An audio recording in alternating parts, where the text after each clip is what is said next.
Donc ma fille de 10 ans veut un smartphone. Je pense qu'elle est trop jeune, mais tous ses amis en ont déjà un. Je ne veux pas qu'elle soit exclue, alors que je m'inquiète. Alors, pour sa sécurité et son usage, que faire? Bah, déjà, il faut se rappeler que, moi je dis toujours ça, hein, un téléphone, c'est un outil. C'est un outil.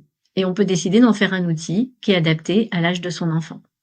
Mais, je vais défendre aussi ça, c'est que quand même, quand on offre un téléphone, c'est un outil individuel, qui est pensé par un usage individuel, donc on estime que son enfant est prêt pour cette autonomie.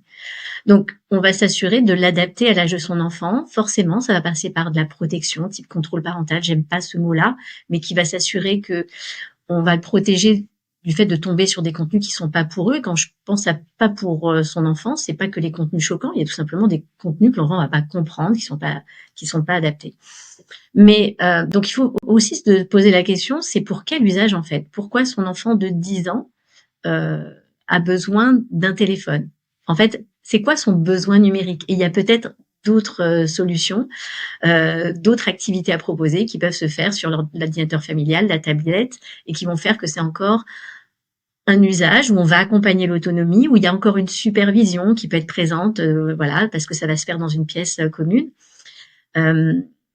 Donc voilà, c'est ça que j'aurais envie de répondre à cette personne. Mais ensuite, si c'est un téléphone dans lequel on va choisir des applications qui sont adaptées à son enfant, bah pourquoi pas.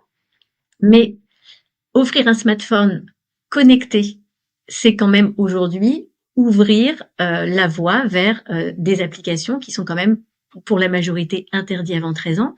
Donc si on ne veut pas ça en tant que parent, ben on va forcément mettre son enfant dans une situation de frustration en fait.